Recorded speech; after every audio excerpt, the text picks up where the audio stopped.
Welcome to America's Cannabis Conversation. Heard every Saturday at 4:20 p.m. online at americascannabisconversation.com. Each week, we provide our listeners information, education, and insight into the exploding medical and adult use cannabis industry. You'll hear from industry experts, elected officials, local growers, detractors, and more.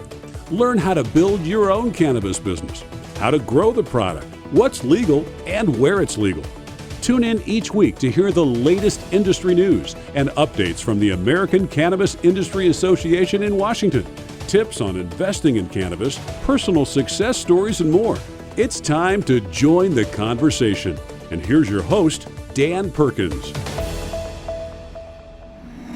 This is Dan Perkins with your 2 minutes and 30 seconds of quick cannabis news. Now, National, calling it cannabis instead of marijuana doesn't boost legalization support, study finds. To assess public attitudes about marijuana versus cannabis names, the results of the survey showed 50.1% of people preferred marijuana, while 50.3% of people preferred cannabis. Washington, D.C., new congressional resolution calls for marijuana legalization and drug expungement. Representative Anya Presley, Democrat of Massachusetts, released a congressional resolution this week that calls for fundamental reshaping of the criminal justice system, in part by legalizing marijuana and expunging all drug-related convictions. The Congresswoman's People's Justice Guarantee resolution outlines a bold new vision for justice in American criminal legal system that is designed to transform the U.S. criminal legal system into one that meets America's foundational yet unfulfilled promise of justice for all. New Mexico. A New Mexico committee gets a head start on marijuana legalization for 2020 session. New Mexico lawmakers discuss the potential economic impact of legalizing marijuana in the state during the committee's hearing this week. The meeting of the Legislative Interim Economic and Rural Development Committee, which featured testimony from the chair of the governor-appointed Cannabis Working Group, focused on the issues such as tax scheme for legal marijuana sales and the allocation of the resulting revenue. Boston, Massachusetts. Where does presidential candidate Deval Patrick stand on marijuana? Former Massachusetts Governor Deval Patrick, Democrat, announced on November 14th that he is seeking the 2020 Democratic presidential nomination. The latecomer to the race does not have an especially reform-friendly record on drug policy issues compared to many of his rival contenders. Questions remain about whether he stands on legalization for adult use or even medical use for that matter. California governor signs marijuana tax fairness bill, but vetoes cannabis in hospitals. California Governor Gavin Newsom begrudgingly vetoed legislation SB 305 that would have required certain healthcare facilities to allow terminally ill patients to receive medical cannabis on site. The bill would have created significant conflicts between the federal and state laws that cannot be taken lightly, Governor said. He wrote in his veto message that the suggested facilities would be at risk of losing Medicare and Medicaid funds if they allowed the use of federally illegal cannabis. This has been your 2 minutes and 30 seconds of quick cannabis news. I'm Dan Perkins. On today's program, we'll have a college professor who's done a study of what happens to crime when you legalize marijuana. We're also going to hear from our money guy about the vaping crisis and its effect on the price of common stocks in the vaping industry. And we're going to hear from our friends at the National Cannabis Industry Association on the legalities and marketing of cannabis. And finally, we're going to look at legislation from the vaping crisis. And now, our first guest.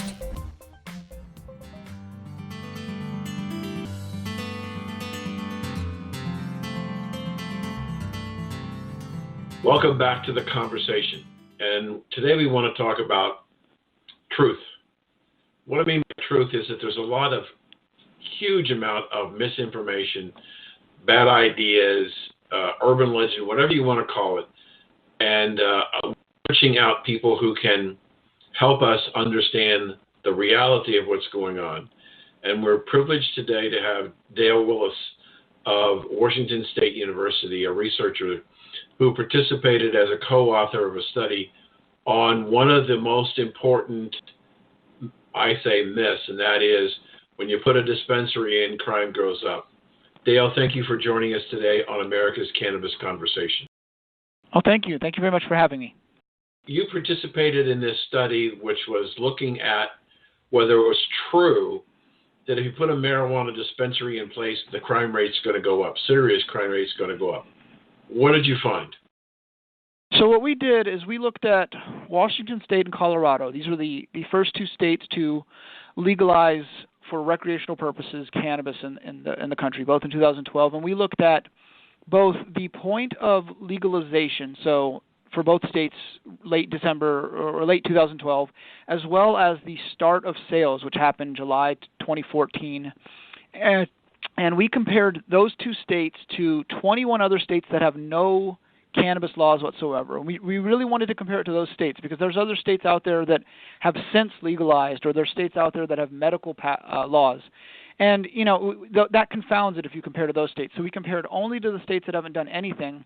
And what we found is that in Washington and Colorado, crime hasn't changed since either possession became legal or since the opening of these dispensaries in 2014. And to qualify that, we really were, as you noted, we're talking about serious crime rates there. So our analysis looked at the FBI definition of serious crime. So that would have been homicide, rape, aggravated assault, robbery, burglary, larceny, and motor vehicle theft. And we didn't see any sort of systematic evidence that crime shot up in either state. Also, we didn't see any systematic evidence that crime went down in either state. So as a researcher, when you set up the parameters for your study, not that you were biased, but did you have an inkling about which way it might actually turn out?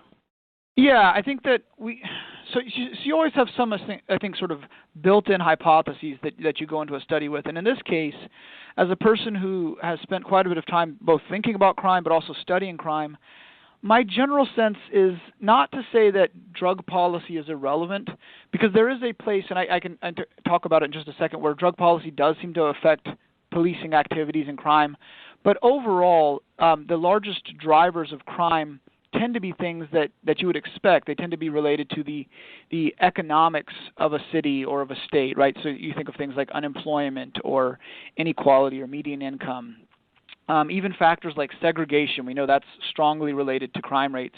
And it's sort of, from the outset, I didn't necessarily expect to see that the legalization of cannabis would result in a large crime rate, because there aren't great pharmacological reasons to expect cannabis to increase crime. And I will acknowledge that there are some people out there that strongly disagree with me on this, some of them vehemently, right? They will make these claims, and we can debate about statistics and numbers. But by and large, when you think of violent or serious crime, you're probably not thinking about a person that either is using cannabis for occasional recreational purposes or cannabis for medicinal purposes. That there isn't that sort of link. To the extent that cannabis has been related to serious crime historically, it's often been through gangs that control the cannabis market or drug cartels, which move the product. And one of the hopes of legalization is that you remove some of that from the system. And if anything, then you might expect crime to go down. Having said that, we also didn't see crime go down. So it was one of those things where, from my position, I didn't expect cannabis to be a big contributor to the crime rate overall.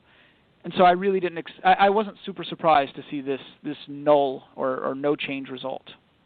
I wanted to let the audience know that Dale and I talked before, but since he and I chatted, I came across some new information that I'm going to share with Dale. He has not had a chance to look at it, and it's really more for informational purposes.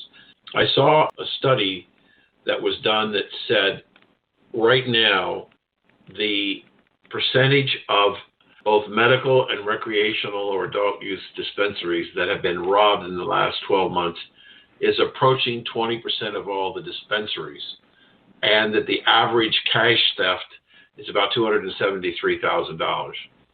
Now, that's kind of a result of the success of the dispensaries. Also, it's also a result of bad banking laws where they can't do anything but hold the cash.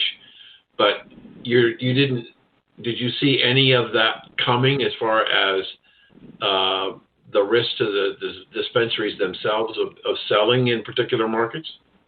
Yeah, I mean, we did actually. So we studied that in a separate way in a different study. We're looking at that now. That wasn't entirely surprising to us too, because we've known for a long time, we as in criminal justice, criminologists, have known that cash-oriented businesses, especially businesses that move a lot of cash, are at a special risk. So we saw this way back in the 70s and 80s with even bars. So before everyone was carrying a credit card and running a tab, bars were a great place for people to get robbed because people brought cash to the bar. So it wasn't a terrible surprise, those numbers that you've seen. I think I've seen that report myself. I will say that within Washington State, and I can't speak to Colorado with any certainty, the increase in sort of dispensary robberies was most notable in those first few years of legalization, and a lot of these stores have really hardened their resources now. In addition to that, there is one credit union, and I can't remember the name of it off the top of my head, but there's one credit union in Washington that is dealing with the cannabis businesses, which I think helps. It's giving them a place to put some of their money a little more quickly, because in the beginning they were struggling, and there are these great pictures that you can find online of retailers dropping off just bags of cash to the Washington State Liquor Cannabis Board because they didn't have anywhere else to store it. I think there are some real issues with the banking laws. Oh, and not just the banking laws, the tax laws more broadly for a lot of these businesses. What was the length of your study? So the official study our funding came from the National Institute of Justice. That's the research arm of the Department of Justice at the federal level. And I think that when they funded us, their goals, and I can't speak for them, this is my sense after talking to them, their goal was to understand what the effects of legalization were, because they see this as a sort of moving target in the sense that more and more states are shifting this way. They officially funded us for 3 years, going from 2017 through 2019, but the data that we looked at from the study went from 1999 through, the most recent paper was through 2016. We also have data from 2017, 2018 that just wasn't developed in time for the papers. That's a pretty good sized study. When you look at the time frame as you got towards 2016, 2017, had there been any real shift? Had things gotten better, gotten worse? What was the trend line? So if you look at the general trends, and we actually made some, I think, really nice charts showing this. If you look at the trends for Colorado and Washington in the most recent years, what you'll see is that Colorado and Washington, and these don't look at crimes disaggregated by dispensary, these are just general crimes, their trend really mimics what's going on in the rest of the country. So, yes, there is this sort of increase that you see in violent crime in Colorado, but it seems to be the same increase that we're seeing on average in the other 21 states. And that's one of the things that I really wanted to press upon people when we published the study is there were a lot of anecdotes. Some of them were posted by the media, some of them were posted by bloggers, where people would say, well, look, here's the crime rate in Denver in 2012, here's the crime rate in Denver in 2016, it's gone up by this percent, therefore legalization is causing crime in Denver. But what you really want to know in those scenarios is what was happening to Denver before legalization, and how does that compare to other places, right? Other cities and other states where it hasn't legalized. And our approach tried to control for that. And so some of these charts that we have, and if folks are interested in the paper, I'm happy to send it if they contact me. These charts that we have, they show that really the trend lines are pretty much the same for these two states and the control states following legalization. So what's important, I mean, there's a lot important about what you're saying, but maybe some of the people that need to see your study, and I hope they're listening and they'll go to your website, are some of the legislators in the state and local governments who are making outlandish accusations about the sale of cannabis without having the facts. The other thing that in the last few minutes that we have, the other thing that I wanted to ask you about is that a huge amount of the opportunity to gain research and data was not permitted to take place because the government had it as a controlled substance, and a lot of people were afraid to even begin to do any research because even if they got funding, they were concerned that they could be raided by the DEA and their equipment and research and everything else could be taken. It seems that the government is taking cannabis more serious today and more interested in funding research. Is that a fair assessment? I think that it's probably fair in the sense that it's better, But I will say, so I'm not an experimental researcher, right? I'm more of a public policy researcher, but I have a lot of colleagues who are really interested in studying cannabis in the sense of, we have these anecdotes about what are the effects of cannabis on stress relief, on PTSD, all these other conditions. And a lot of them feel somewhat hamstrung even now because Washington State University, like every large research university in the country, we receive federal funds. And because we receive federal funds, there's this underlying concern that as cannabis is still illegal, we have to do this a certain way at the federal level. And that way involves getting this process approved by the DEA, which you can do. And I mean, I could do this, I could get this, and then that would be great. I could start some cannabis experiments. But the problem with that and an ongoing struggle is to get the DEA approval, you have to get your cannabis product from, I believe it's a university in Mississippi. And what we know about that is that the product that's grown at that university is not reflective of the product we're seeing in legalized states. So it's a much lower THC volume. It's not really comparable. So now you're kind of left in this position of you go through all of this and you do this study, but you're making assertions about the effectiveness or the non-effectiveness, depending on what you find, of cannabis, but it's not really the same thing that people are using.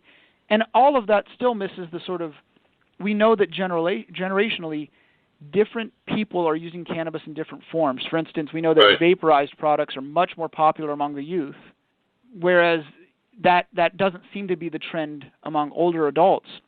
And that's something that we really can't, we wouldn't have the resources to take that controlled product from Mississippi and do the type of study we want. So I think there are still some important roadblocks that, hopefully we can navigate in the near future. Good.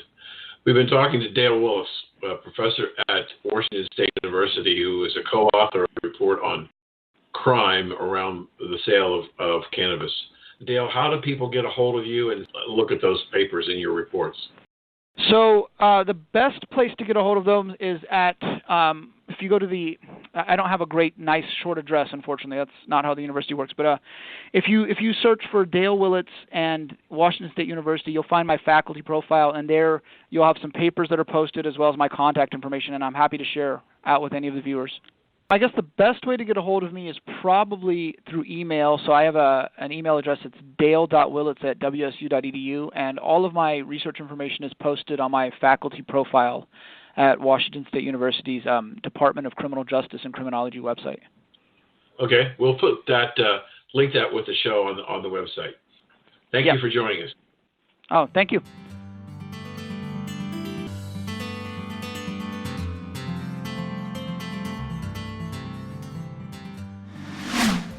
This is your America's Cannabis Conversation breaking news.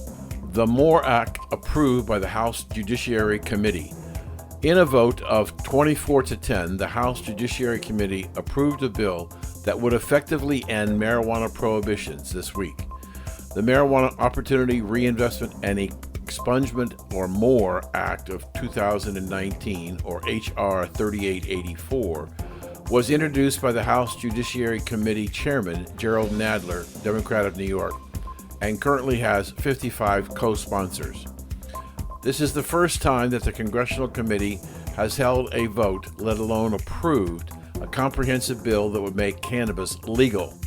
Perhaps even more significantly, this bill recognizes and works to address the disproportionate impact prohibition has had on marginalized communities and people of color while helping to increase access and opportunity to the legal cannabis industry, an unmistakable sign that the debate over legalization is moving from if to how.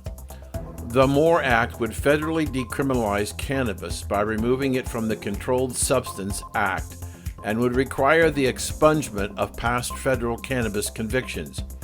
The bill would establish a Cannabis Justice Office to administer a program to reinvest resources in the communities that have been most heavily impacted by the prohibition. The office will be funded by a 5% tax on state legal cannabis commerce. It would also allow the Small Business Administration to provide loans and grants to cannabis-related businesses and support state and local equity licensing programs. The new law would permit doctors within the Veterans Affairs system to recommend medical cannabis to patients in accordance with applicable state laws, among other provisions. Remember, this is only past the House Judiciary Committee, still has to go to the floor of the House, the Senate, and signed by the President. We have a long road to go. This is Dan Perkins with your America's Cannabis Conversation breaking news.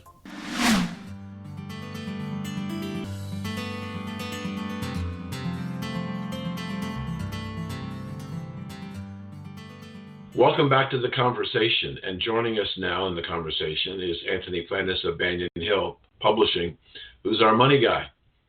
Thank you for joining us, Anthony. Yeah, thanks for having me, Dan. So there's a lot to talk about here, so we need to think about, let's talk about the thing that everybody else is talking about, and that is the issue with the vape crisis. Any updates for us on that and how it's affecting the stocks of some companies? Yeah, we're still seeing a little bit of downward pressure from the vaping crisis. It's kind of holding things lower, not really causing them to sell off anymore. And what we're seeing in the market is actually that vaping sales have fallen, and they've kind of reached a bottom, a short-term bottom at least. But the sales of edible products are actually up. And so that could be a good thing for companies that have a diversified portfolio of offerings because, maybe vapes aren't selling as well, but people are turning to edibles because they feel like it's a safer alternative, at least at this time. So for some companies, that's going to be a good thing. It just means that sales are shifting within the company. Thank you for that. So some of the doctors that I've talked to on the show talk about the difference of the effectiveness of the ingestion of cannabis smoke versus edibles.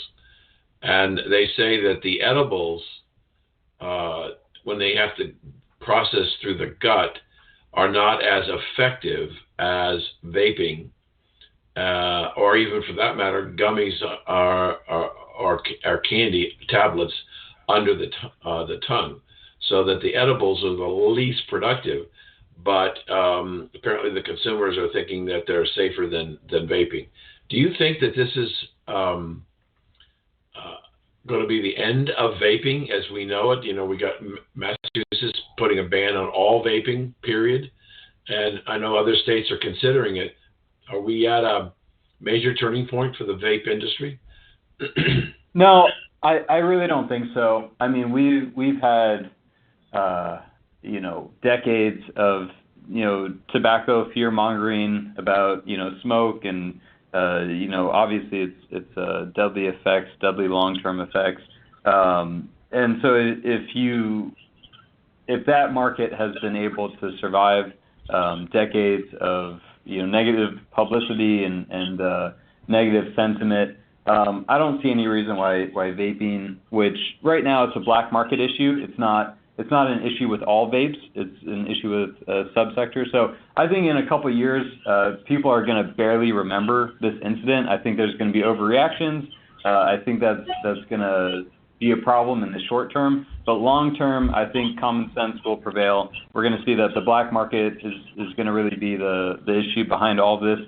And that as we move towards legal sales, things are going to get worked out. It's just an obstacle for the sector. If you look at the number of people that are vaping, and on top of that, the number of people that have switched to vaping to get away from tobacco as a alternative for tobacco, it's a significant number of people. When you look at the number of people who are sick, or have gotten sick, that was about 1,000, and there have been 30 people that died. Now, I know that 30 people's lives are important, and I'm not diminishing that, but relative to the number of people that are using, 30 is a relatively small number. I think that the market has really terribly overreacted, but I don't think it's going to be a snapback. I think you're right. I think it's going to take a while to have things work their way through. But it's clearly, I had a gentleman on from CDC a week or so ago, and he was talking about that this is becoming more and more, as you pointed out, looks like an issue of people buying product in the black market. And I had the the public policy leader for the National Cannabis Industry Association on, and he's talking about that the pricing policy of the states and local governments are driving people to the illegal market because they can buy it much cheaper. The fact that there's perhaps more risk or more danger, that may be having some impact on the demand for the illegal product, but I think it's too early to tell. Yeah, absolutely. I mean, this is the exact same situation that we had with the end of prohibition for alcohol. You know, the bootleggers continued to exist after alcohol was made federally legal, but the products were inferior. So even though they were cheaper, people didn't have the same quality control, and people's lives were devastated because of these low quality and tainted products. So yeah, now you don't hear about anybody buying alcohol illegally. So it's an issue right now, but long term, it's not going to hold back the sector. So the regulators are looking at this tax and are looking at it as a very substantial portion of revenue for the operating budgets for the states, cities, and counties. You think they're going to be willing to give back some of their fees in order to try and take the illegal market away?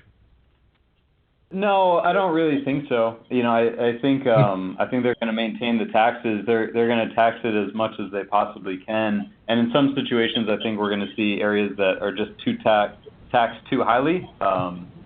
But yeah, I don't really see them giving too much back unless the taxes are so high across the board that they just can't compete with the black market.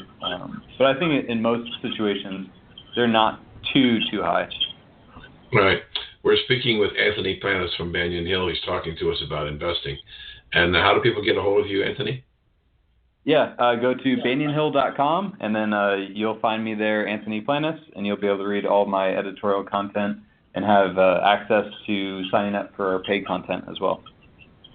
Super. Thank you. Now, in a recent discussion I had, the person was talking about the descheduling of cannabis and the implications to that of making it more available, less restrictive, banking, all kinds of things. But he brought up an interesting point, which is a follow-up to what you were just talking about. The federal government's not going to do this for free. So they're going to have a tax on alcohol. They're going to want a federal tax on cannabis. And the question becomes, wow, how does that affect if we bring in another layer of tax on top of it? If you think that it's close to parity now, if it becomes descheduled and the federal government starts taxing it, isn't it going to make it even more expensive to buy? Yeah, there's a lot of questions about that. And really, without having any kind of bill or even a conversation about how federal legalization would go about, it's tough to say because they may try and just steamroll all of the state laws and say, like, this is a federal structure. They may say, federally it's legal and it's up to the states, to decide whether it's going to be legal or not in their territories and decide on taxes and all that. So there's a lot of different ways that they could go with it. I think doing it state by state like this definitely makes it a messier situation going forward than if we just had, like in Canada, where it was blanket federally legalized, and from the outset they had an idea as far as what the province's rights were for deciding some of their own rules about dispensaries and whatnot. So yeah, it could definitely have the potential to be messier, but without anything, it's hard to say. So you think that we may be at close to the bottom, and if I'm putting words in your mouth, please correct me, Anthony, but you think we might be at the bottom of the cycle of this correction because of vaping. If that's the case, are there any particular stocks or segments of the industry that you like better than others?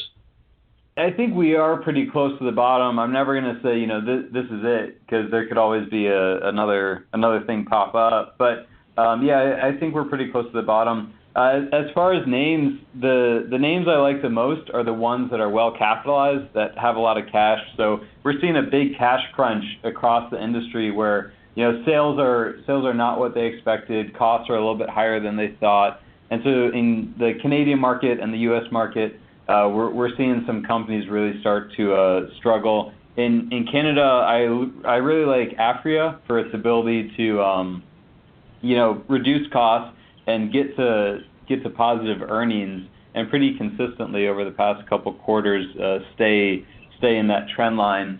I also like a company, Metafarm Labs. They're an extractor in Canada, and they've actually fared really well with the sell-off. They did get hurt, but they bounced back, and that's because in Canada, extracts are about to, we're going to have derivative products start to hit the market late this fall, and so that makes demand for an extraction type company really high, because a lot of these producers don't have those capabilities. And so those are two names that I like. So you said what's going to hit this fall? Yeah, in Canada, the edibles and vape products in Canada are going to start to sell in about December in public stores. So they don't know, they've not had the experience, at least that we know of, from the problem that we've had with the vapes in the United States. Do they have don't have much of a black market, or what? Yeah, they have not had nearly the extent of issues in Canada. I think they've only had one issue, the last I checked a couple of weeks ago, actually pop up. And so it's relatively minor over there. But they also, they have a fully legal market now, and they have much tighter regulations. So they're really, it's a totally different beast over in Canada compared to the U.S., where we still have a very significant extent where there's states with no legal option, and so the black markets are really, really thriving in those areas. I noticed recently that story about Mexico passing legislation which would make it the largest country in terms of population that would have legalized cannabis consumption, and they think that might happen by the end of this year. So yeah, they actually just extended it just a couple days ago. They pushed it out to April 2020. So it was originally going to be, the timeline was by the end of October to legalize marijuana. That was actually a Supreme Court decision last year.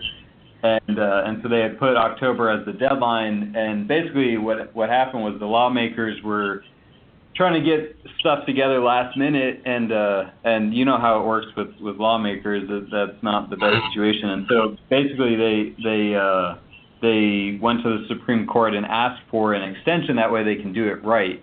And the Supreme Court said okay, and so they came up with a date of April 2020, which I know that's kind of a wet blanket for people who are really amped up and excited, but I think taking their time to do it right is really, really important.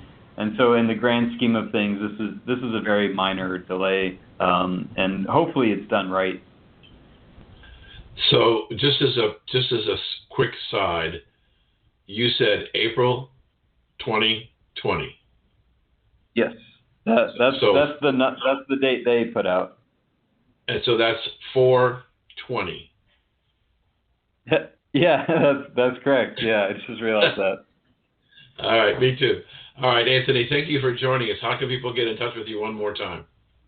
Yeah, so you can go to banyanhill.com or search my name, Anthony Planas, on YouTube for some of my videos as well.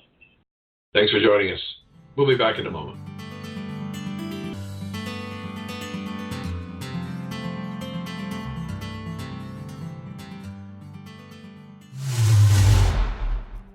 America's newest and fastest growing cannabis-focused radio network, W420 Radio Network, is expanding across the country and looking to add to our sales and marketing teams. America's Cannabis Conversation, which airs each Saturday at 4:20, offers listeners insight and information on the exploding cannabis industry. It also gives advertisers the opportunity to reach hyper-targeted audiences, literally neighborhood by neighborhood.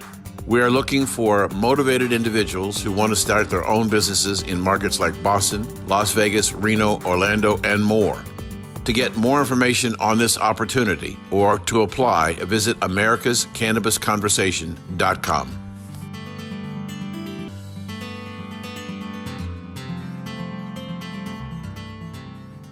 Welcome to the conversation. Today we're talking with Andrew Kline, who is the Director for Public Policy of the National Cannabis Industry Association.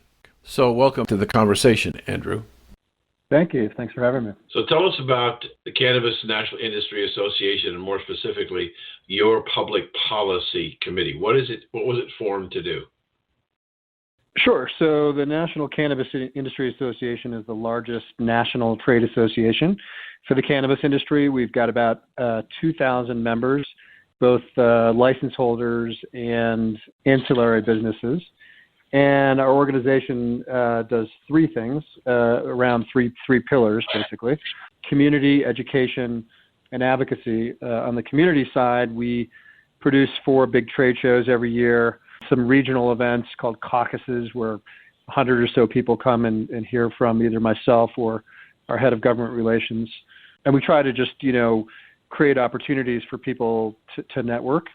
On the education side, we do substantive policy discussions at our trade shows, and then we do webinars and other educational initiatives. And then on the advocacy side, we've got 3 lobbyists in D.C. who focus exclusively on lobbying Congress for bills, like the SAFE Act in states.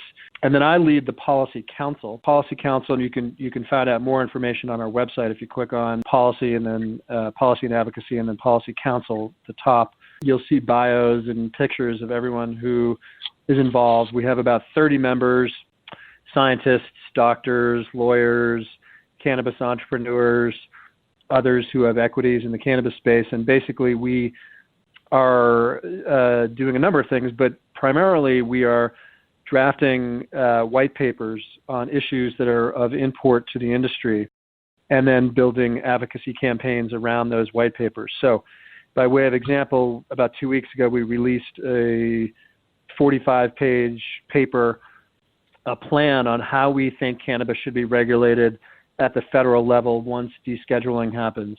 It's a pretty comprehensive plan, regulatory plan. No one else has ever put anything else like it. And next week, we're launching that paper in D.C.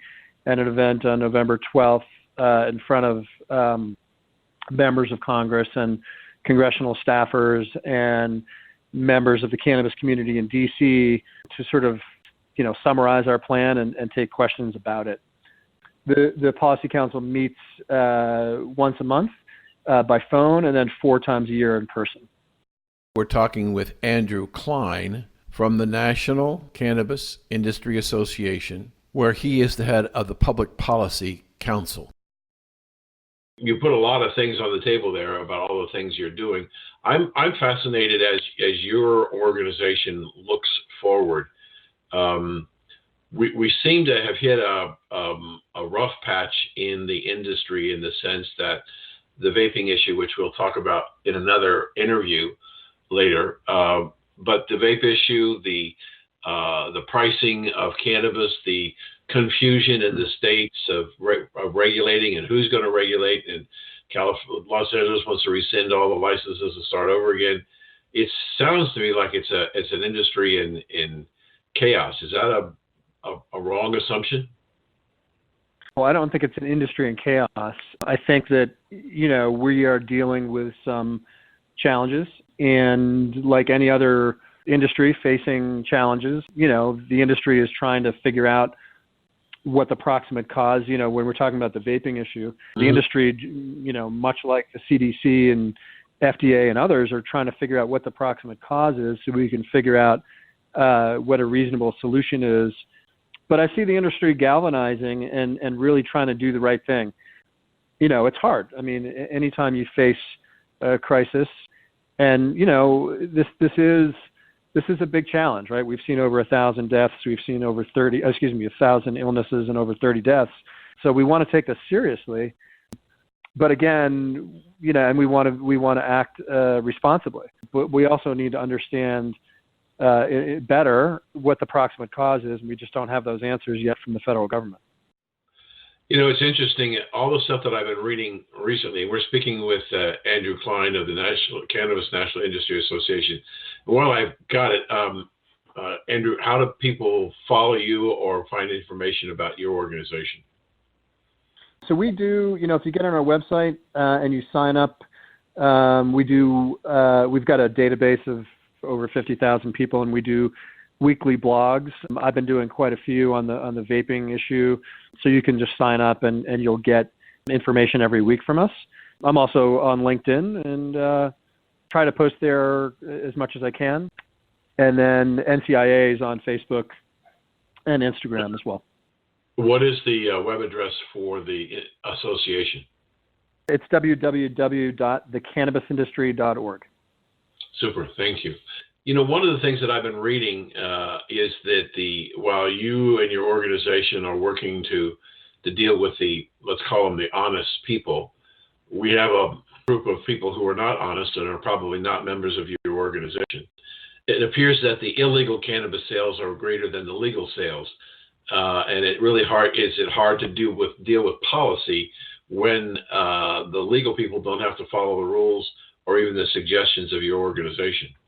Yeah, I mean, look, the illicit market is a huge problem, particularly in California, but, we're seeing cases all around the country. So just a couple of weeks ago, a woman and her two sons were arrested in Wisconsin for filling 33,000 vape carts in their garage.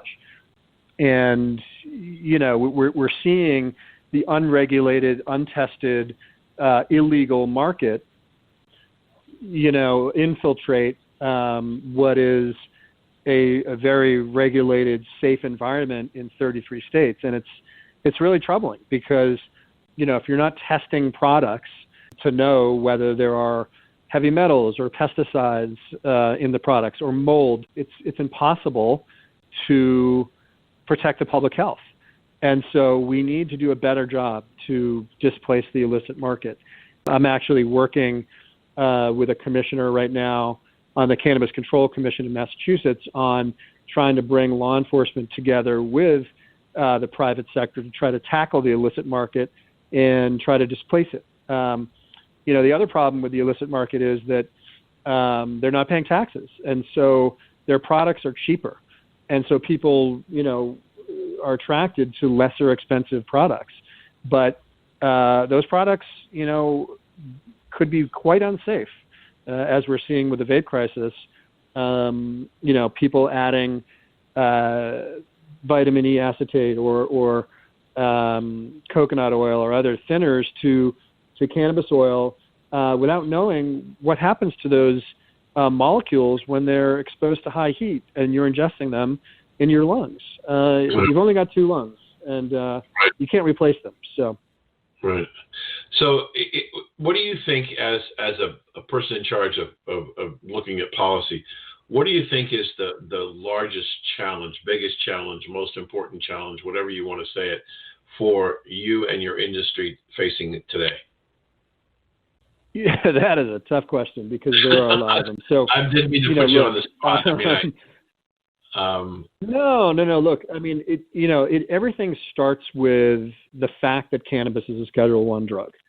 It is a completely unsustainable situation that the federal government put us in 1970 when Richard Nixon created these schedules and classified cannabis as the most dangerous, most addictive substance, along the lines of methamphetamines and heroin. I mean, it is crazy on one hand that the federal government owns a federal patent for the medicinal use of cannabis, but on the other hand, they say there's no medicinal value. And until we can get beyond that Schedule I status, it makes everything else really hard. So if we were able to deschedule, we would fix a lot of the problems like 280E, like social equity, like, the myriad problems that are facing the industry, the lack of research, if we were to just deschedule. So my view is that is the biggest obstacle facing the industry right now is a classification of Schedule I. Super. We've been speaking with Andrew Kline, who was the chairman of Public Policy Committee at the National Cannabis Industry Association. Andrew, thank you for joining us. And then once again, how do people get in touch with your site? www.thecannabisindustry.org. Thank you for joining us on The Conversation.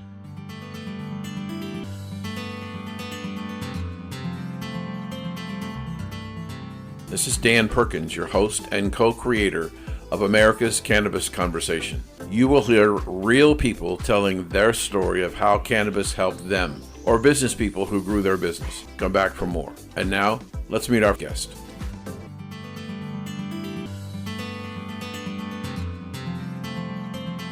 Welcome back to The Conversation, and joining us today as a regular on the show, Morgan Fox, who is the Communications Director for the National Cannabis Industry Association. Morgan, thank you for joining us today. Thanks for having me again. So you had a paper that you issued in October.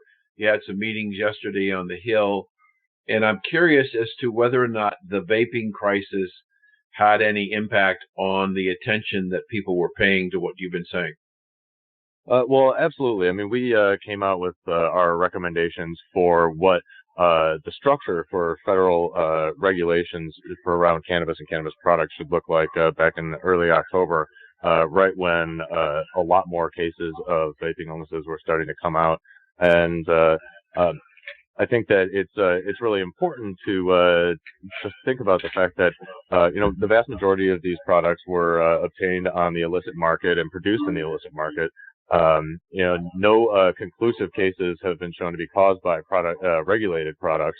Now we're in a position where I think people are starting to realize that the best way to avoid the problems that come along with the illicit market is to deschedule cannabis and regulate it similarly to alcohol and other consumables.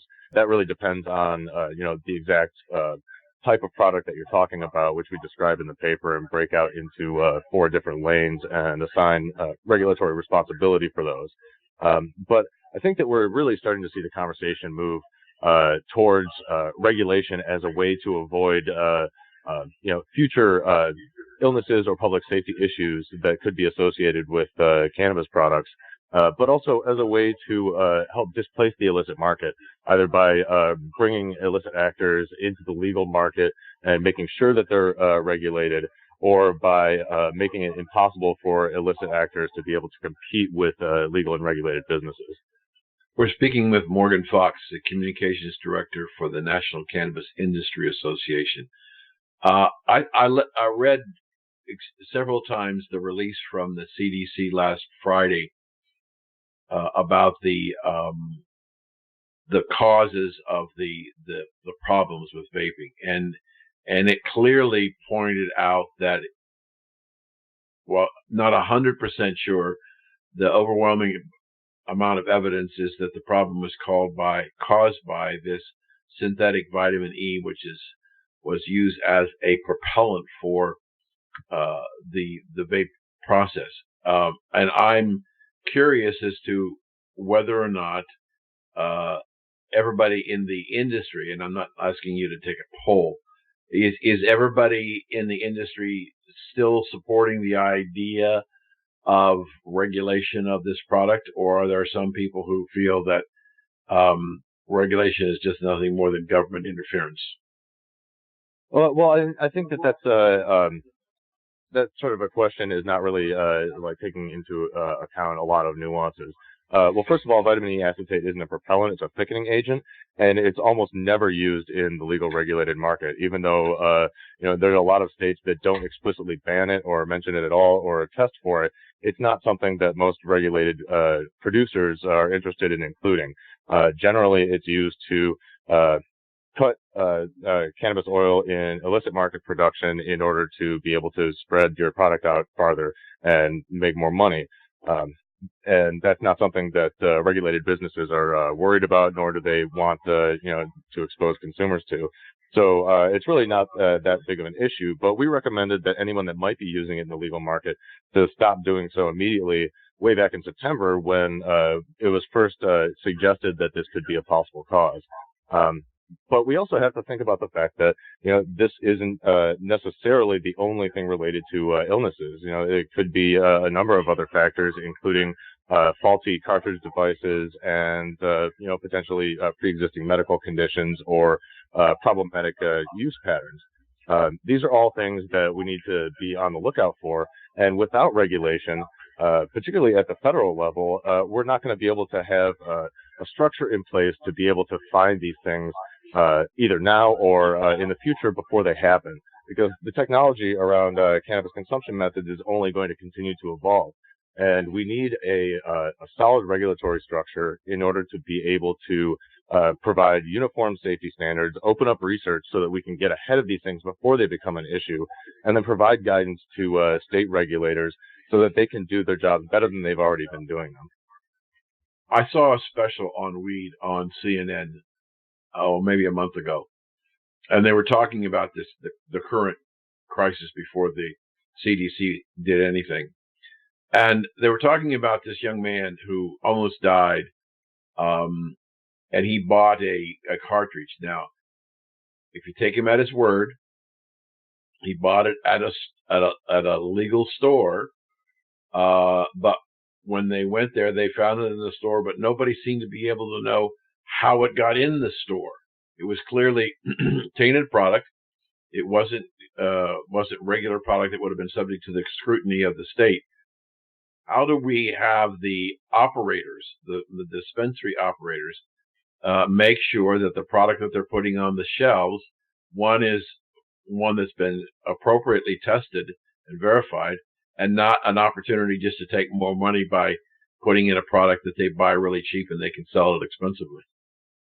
Well, there's a tremendous amount of oversight at most regulated locations, so that they have to prove exactly where they got these products, and they have to be able to track them. And the state tracks these products from seed to sale. So, I mean, not having seen that individual show, I think that it's very suspect, and that it's entirely possible that the storefront that they happened to go into was actually not a regulated and licensed store. But in states such as California, where they're still working on developing the regulatory oversight, sometimes it can be difficult to tell. And that's something that consumers really have to look out for. But in general, you can just go into any sort of dispensary and just ask to see their licensing paperwork. And once you've seen that, then it's a pretty good bet that they are not stocking anything that is potentially dangerous.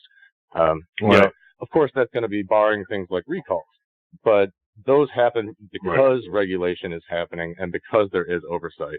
So, these mechanisms exist particularly or specifically to stop this sort of thing from happening.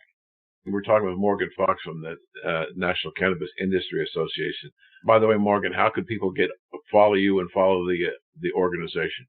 You can go to thecannabisindustry.org or look us up on Facebook, Instagram, and Twitter. This is a thing that's always puzzled me, and maybe you can help me understand. I keep hearing accounts that this year the legal market will be about $20 billion. The illegal market will be close to $60 billion. And a lot of people point to California that on a street you can have a licensed dispensary and you can have a pirate dispensary. I don't understand, how does that happen? Can you help me understand that, Morgan? Well, the regulatory process in California is extremely difficult, and the licenses that were given out city to city were very limited. And so we're working to make sure that it's easier for people to get licensed as long as they meet the specific safety criteria laid out by the state, and remove some of the things like arbitrary license caps and other financial burdens that make it very difficult for people that are operating legitimate businesses to be able to get licensed. But I think that most consumers can tell pretty easily when they're walking into a licensed or an unlicensed store. But again, this is a problem that happens as a state is starting to regulate, and California is a special case because it had a completely unregulated market for more than 30 years. So when we look at what's going on in the unregulated market, being 3 times the size of the regulated market, it seems to me a daunting task to get control of the unregulated market.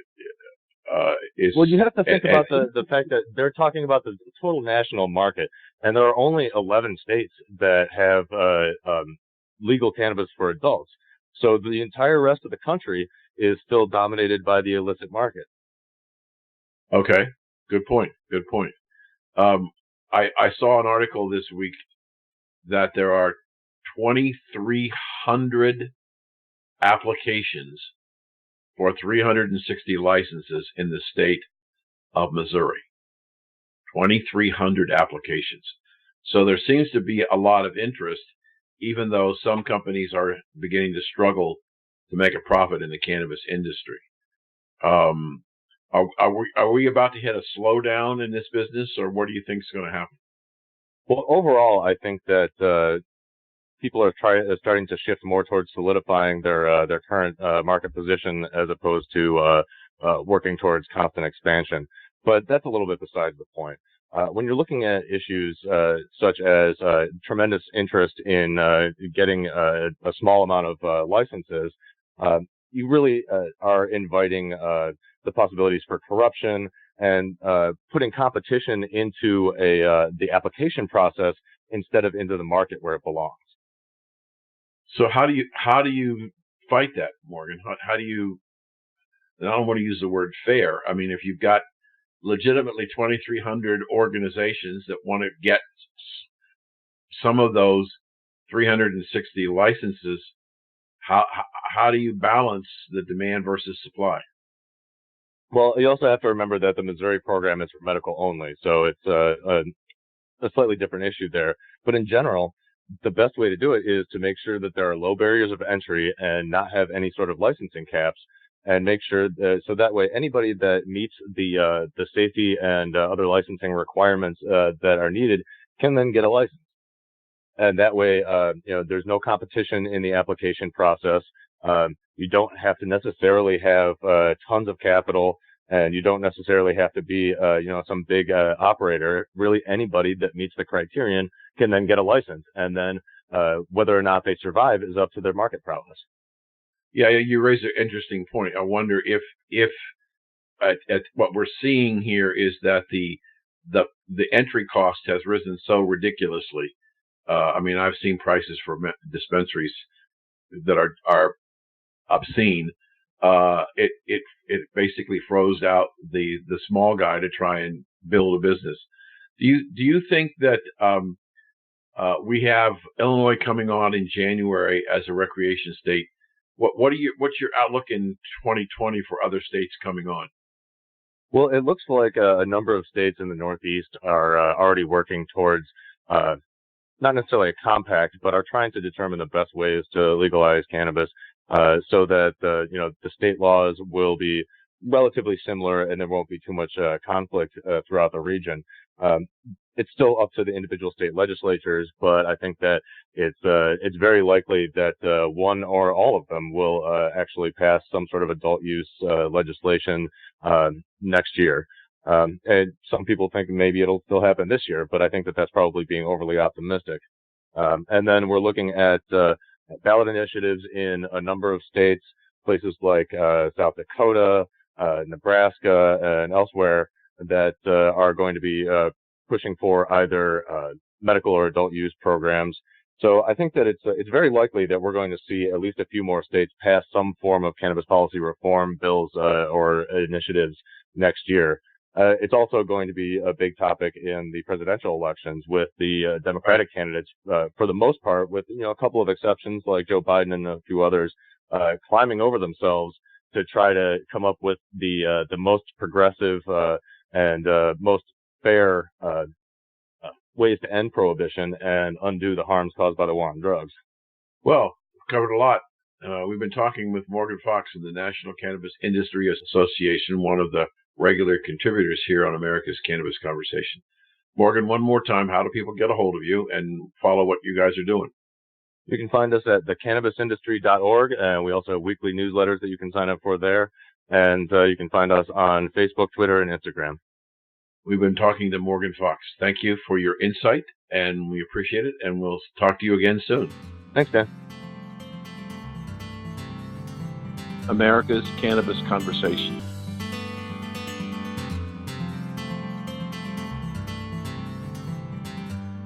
We hope you enjoyed the conversation today and invite you to join us next week. By the way, you can go to our website and download previous shows. So go to the website, americascannabisconversation.com, download shows, and look who's going to be on next week. This is Dan Perkins, and thanks for joining the conversation.